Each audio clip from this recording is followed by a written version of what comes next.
Hi, this is James Tanner. I'm here with another Exploring Genealogy series. This was number 8, and it's researching on the FamilySearch family tree. And we're into part 3 of continuing the research.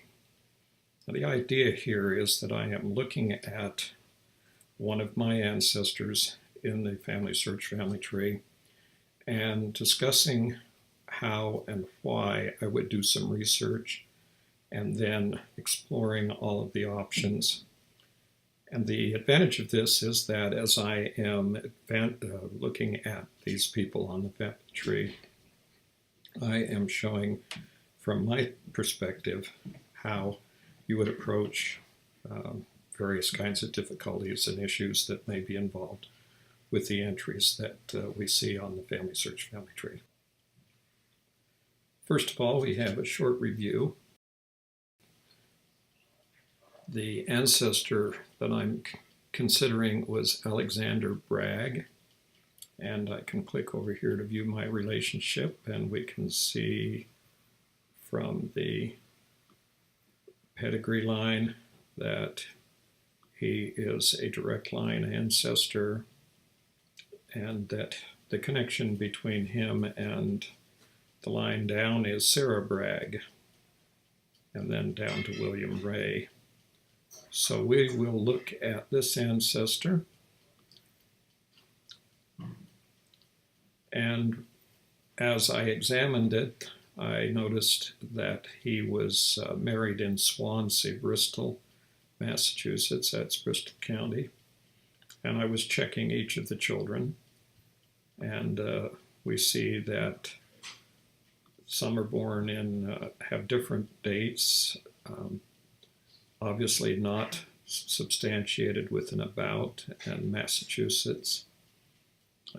It's not like Bragg is a unique or very rare name in Massachusetts, and so there's quite a first question that arose in the last episodes of this particular examination, was whether or not these individuals were actually part of the same family. Here's one obvious duplicate, Lydia Bragg. You know this is a duplicate because of the ID numbers. There are 2 different ID numbers, so it's no question that there are 2 different individuals, but they have the same dates and some of the same information. And so it looks to me like that's a duplicate. I'm going to kind of skip over that. Right now I'm trying to determine whether or not there is any consistency in the records here. When we get down to Sarah Bragg, we come up with a real question. Supposedly born in 1737.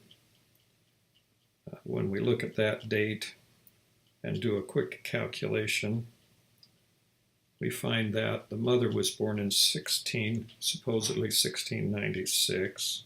Subtract the mother's birth date from the daughter's birth date, then we have an idea of how old the mother was. She was 41 years old. That's entirely possible, but it starts to become a problem when you look at the different places in the Swansea, Attleboro, Norfolk, Swansea, Attleboro. Either these people were moving every couple of years from place to place to place, or there was some other reason why the mother was having babies in different cities. Obviously, this involves the first rule of genealogical research, which is when the baby was born, the mother was there. So we need to find out why there's a variety of different birthplaces in the listed children. She also has, there's 2 children born in 1732. Then the children are born in 17, 19, 20, 24. There's quite a gap here. Then there's the duplicate.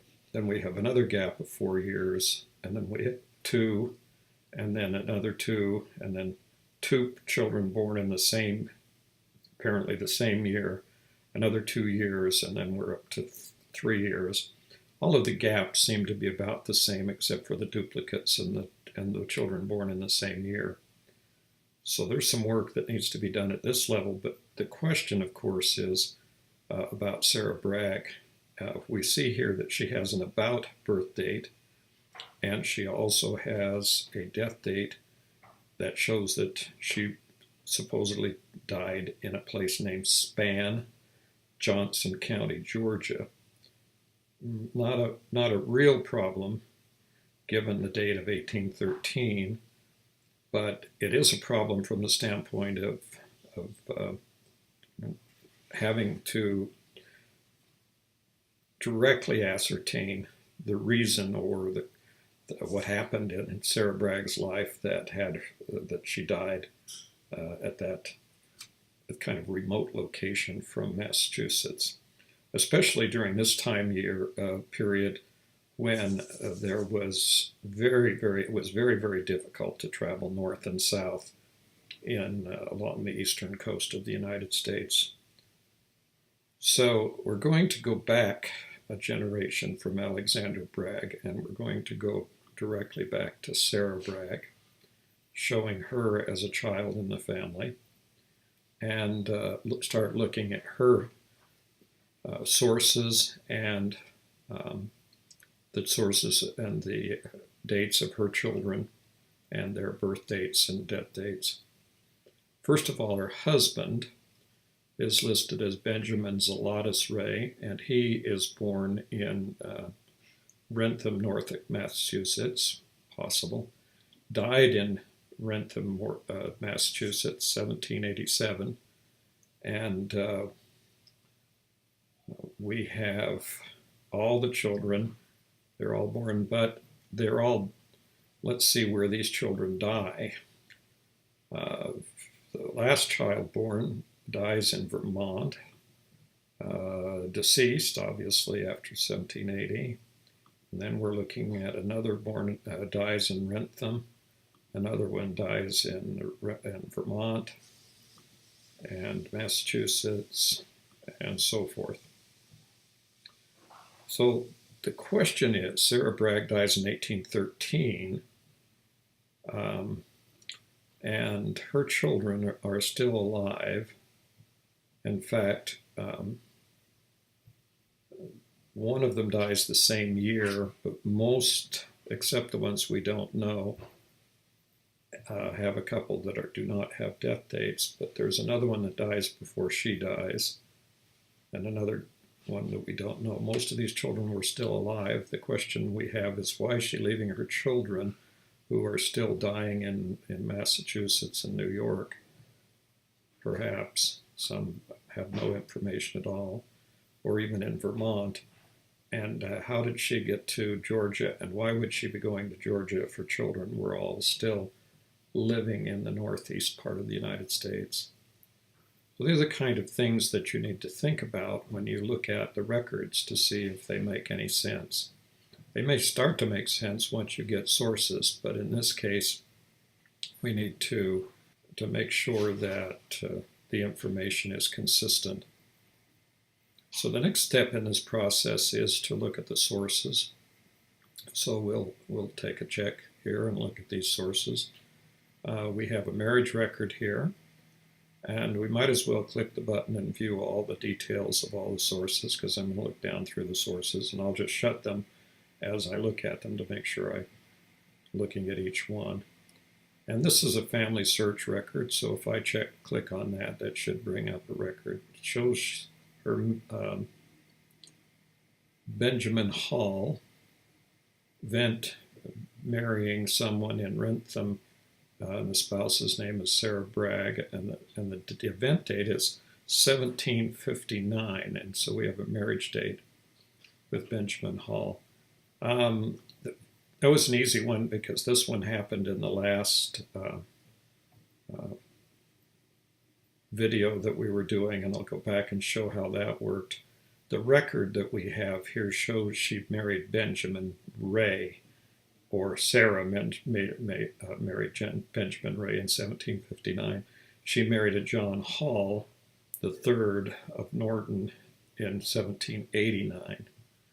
So she married a Benjamin Rey after Benjamin Rey died in 1787. We'll switch back to that so you can see that. So we'll go back to the details and show that Benjamin Zelotes Rey died in 1787. And so she has a second husband, possibly, if that's actually her. And if she is, then her name changes from Rey to Hall, and we may need to take that into account. The problem I have with the record is that there's nothing here that tells me who this Sarah is, except that she was Sarah Bragg. And if the question is there more than one Sarah Bragg? Because by 1789, if we look back at the list here of the Sarah Braggs, we had a Sarah Bragg born in 1780, so that doesn't work. And if we look back over here, there are no other Sarah Braggs, but that doesn't mean there aren't other Sarah Braggs in that area. So we need to follow this through, but it looks like to me that there is a second marriage to a person named Hall, in John Hall III of Norton, and that's noticed in this book of Wrentham Marriages. Okay, so that's kind of where we are at this particular moment. We're looking at the details of the information that we might have here. That record was already attached, so it's interesting that whoever attached it didn't seem to want to take the effort to resolve that particular issue. Now we look at the second marriage record here. It's another FamilySearch record. In this case, this is showing a Benjamin Rey marriage in 1759, and that one's correct, and that's also in Wrentham, Massachusetts. So there's another one that's there that's correct, but the other one was not correct.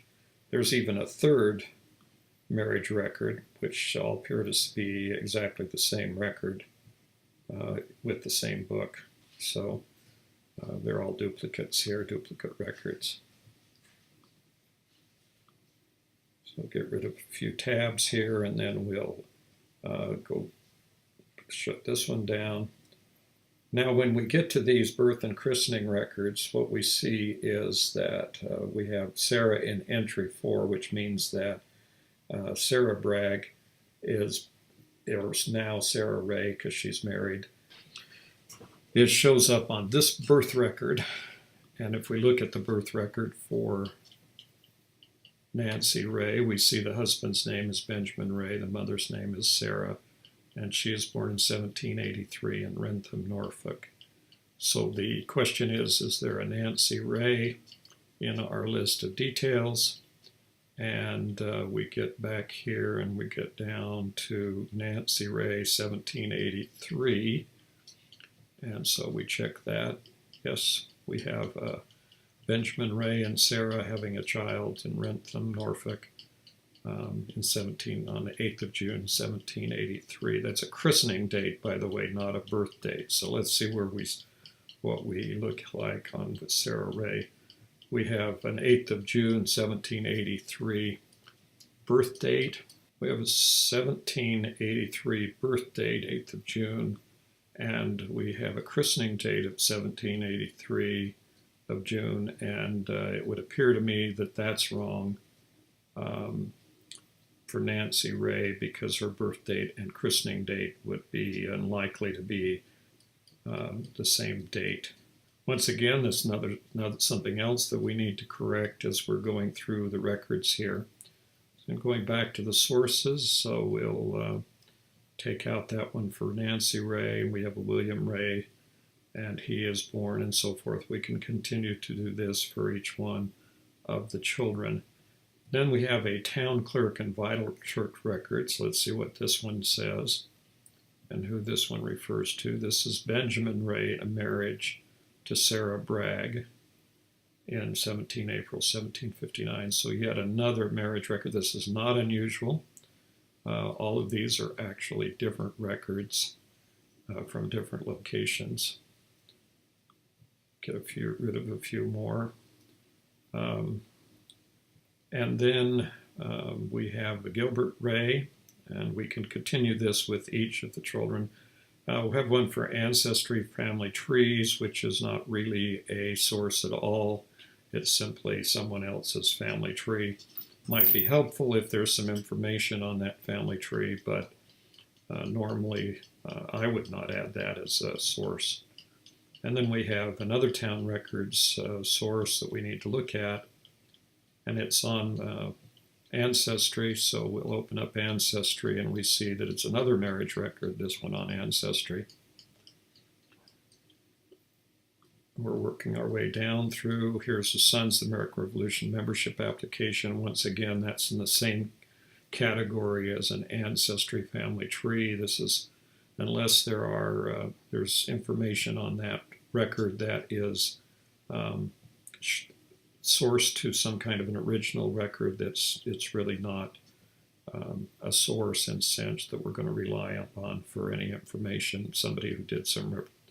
There's a couple of those here. And then there's another marriage record. See who this is. This is an Ancestry record. Let's see what happens when we get the Ancestry record. This is also Sarah Bragg. We are pretty sure that Sarah Bragg married Benjamin Rey because we've got all sorts of things. And here's another one for Sarah and Zelotus Rey. So we'll put that one up here. And that's a son named Zelotus Rey in 1769. Let's have a look at that from the details standpoint. And interestingly enough, there isn't one 1769. There's a Lester Zelotus Rey. So he may or may not have had. That's probably the one right there. Now, what's the purpose of going through these in the way that I am? And that is to see what kind of consistency. We have a question here because we're showing that this Sarah Bragg, here's another record for Sarah Bragg's marriage. And so that doesn't work. And then we have a Eunice Rey, and we'll skip that for the moment, and a Gilbert Rey. So what's the importance of these? Well, the importance of what I'm doing here is I'm trying to determine if there are any sources that show who Sarah Bragg's father was, and if there are any records that show where she died. So we're looking to see if anyone has put a source into the program that would give us that crucial information, because there's two things that are very disturbing. Okay, we just went through all the sources. The rest were for children. I'll just turn off the details, and I'll go back to the detail line. So we have two facts here. We have a death date and a place in Georgia, and we have no birth record, so we have nothing here that shows who Sarah Bragg's father was. And we have her born in Attleboro, Bristol, Massachusetts. So it looks to me like before I spend any time doing research or correcting the record for Alexander Bragg, it would be the best strategy here would be to directly research Sarah Bragg and see if there's any records that could that indicate first who her father was, and secondly that she actually died in Georgia. So those two facts are not supported by any of the sources that we have currently attached to Sarah Bragg. Well, I think that's enough for this particular segment. I will be coming back, obviously, to examine more on Sarah Bragg and see what kind of research needs to be done. it is the nature of this kind of process that we may not resolve this. In other words, at some point in time, we may decide that there just are no records, and then we'll expand and see what the possibilities were of who could be the parents beyond Alexander Bragg and Elizabeth Luther, who are the named parents currently in FamilySearch. So stay tuned. And this has been another in the Exploring Genealogy series. This is the segment on researching entries in the FamilySearch family tree, and it's the third subsection or subsegment of this particular one. Thank you for watching, and hope to see you in the next series that will come out shortly. And also, if you would be so kind as to subscribe to my YouTube channel, that will be helpful in having some visibility out there. Thanks again.